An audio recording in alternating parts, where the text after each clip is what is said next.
Hey, it's Mary and Sean from Vindulge and authors of Fire and Wine Cookbook. There is nothing more indulgent than a prime rib for a holiday dinner. And today we are going to be doing a grilled prime rib with an herbed compound butter. It is so good. And this recipe is sponsored by Beef It's What's for Dinner on behalf of the Beef Checkoff. Prime rib, also known as standing rib roast or just rib roast, is a great cut full of marbling. It's juicy, it's tender, and incredibly delicious. It's also where the ribeye comes from. Don't let the name prime rib fool you. Not all prime ribs are actually prime quality, so you gotta look at the packaging. The most important thing is when you're buying a prime rib or a standing rib roast, look at the marbling. You should see a lot of that intramuscular fat. That's gonna equal flavor. When buying prime rib, plan on 1 pound per person. While it's cooking, it's gonna lose some of that moisture, so plan on 1 pound. And if the butcher asks, how many bones do you want? Think about 1 bone for every 2 people.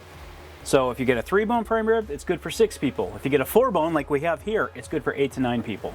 But remember, 1 pound per person. If you're wondering how long it's gonna take, about 12 to 15 minutes per pound. For this 8-pound roast, we're looking at about 2 hours. If you're cooking a boneless rib roast, plan on flipping that over halfway through the cooking process. So the first step is going to be removing the ties from the rib roast so we can trim and season it. When you remove the ties, the bones should easily slide off because the butcher already made that cut between the bones and the meat. They may or may not have completely removed the bone like you see here. This is really just helping it to stay intact as we cook it and make it easier to slice when we're done. Next, we're going to trim away any excess fat or silver skin on the outside of the rib roast.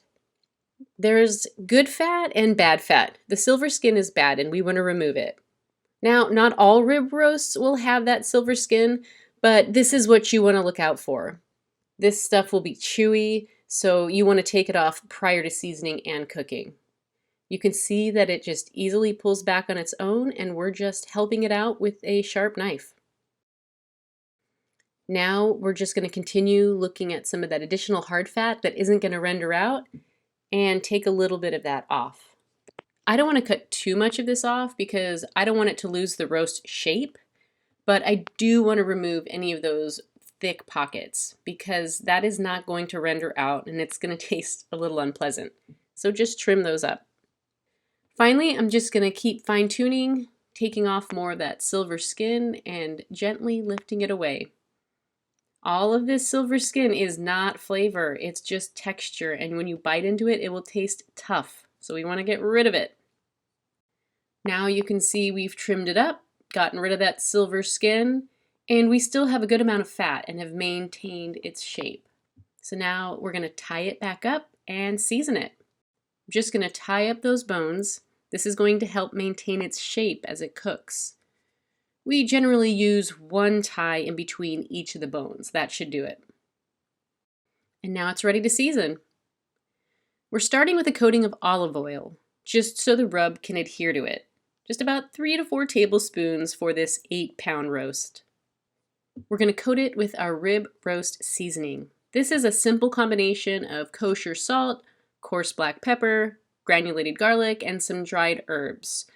Specifically, we're using thyme, sage, and rosemary. So we're keeping it fairly simple with our rub so that the flavor of that meat will shine. You may not use all of this rub depending on the exact size of your rib roast, and that's okay. The key is to just make sure that it's nice and liberally applied just like this. Now it's time to place it on the grill. When preparing the grill, we are going to be using an indirect or 2-zone method of grilling. We're cooking on our big green egg today. So on the big green egg, you have plates that deflect the heat to make the cooking process indirect. In that case, you just want to get the grill to 375 degrees Fahrenheit. And we're going to place the rib roast on the grill, bone side down, over indirect heat, and insert a Bluetooth remote thermometer in the center of the cut to monitor that internal temperature throughout the cook.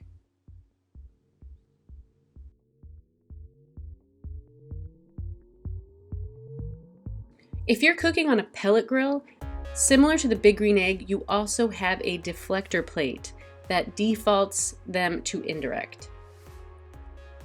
In that case, just get the grill to 375 degrees Fahrenheit and place the roast right in the center. Very similar. If you have a kettle grill, use a two-zone method where the coals are on one side for the heat, and you can grill the roast on the indirect side. Again, target 375 degrees Fahrenheit as your ambient cooking temperature. For a gas grill, turn the far right and far left burners to medium heat, and then place the roast right in the middle with no direct heat or flame touching the meat. And just adjust those burners so that the internal temperature of the grill hovers at 375 degrees. While the roast is cooking, let's make our compound butter. We're taking room temperature unsalted butter, and then we're going to add some grated garlic. I like to use a grater so there's no chunks of raw garlic. Then we're going to mix in some fresh herbs.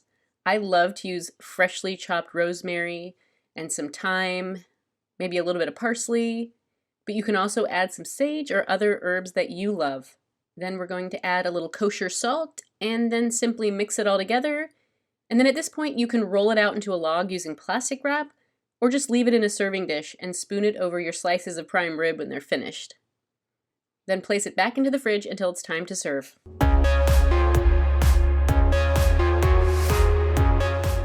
Grill the prime rib until the internal temperature reaches 120 degrees Fahrenheit. This should take approximately 2 hours for our 8-pound prime rib, which was cooking at 375 degrees. After we remove it, we're going to let it rest for 30 minutes, and as it rests, it's going to raise in temperature another 10 degrees. This is called carryover cooking. You can read more about it in the post. After it hits that 120 degree mark, remove it from the grill. Remove any internal thermometers. And then loosely tent it with foil and allow it to rest for 30 minutes before slicing. When slicing a roast, start by removing the butcher twine.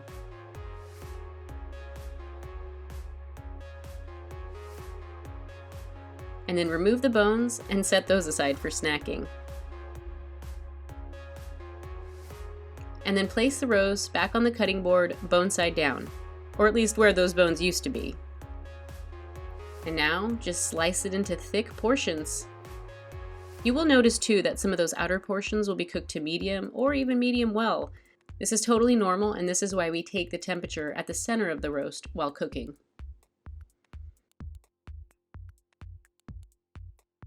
And then place the slices on a plate, top with some of that butter, and it will just melt right into that tender meat.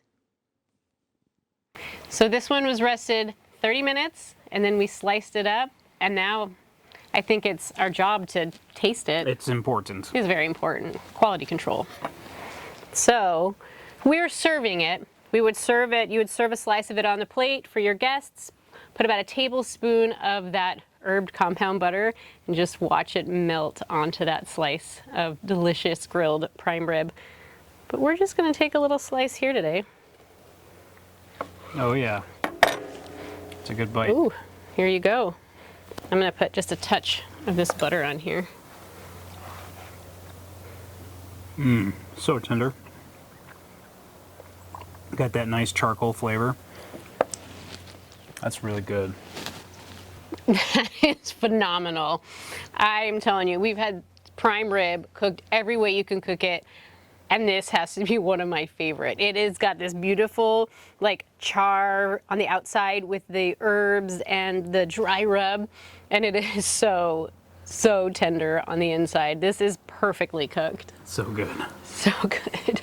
So the nice thing about one of these standing rib roasts, the outer edge is actually going to be cooked to a little bit higher temperature. So those outer pieces are great for your friends and family that like it cooked a little bit more, and those inner pieces in the middle are going to be cooked a little bit less. So for those people that like it cooked a little less, it's the perfect place to get it. And if you are looking for wines to pair with your holiday dinner, we have an entire post about the best wines to pair with your holiday roast. You can find that over on Vindulge.com. Thanks for watching. Cheers. Oh, yes.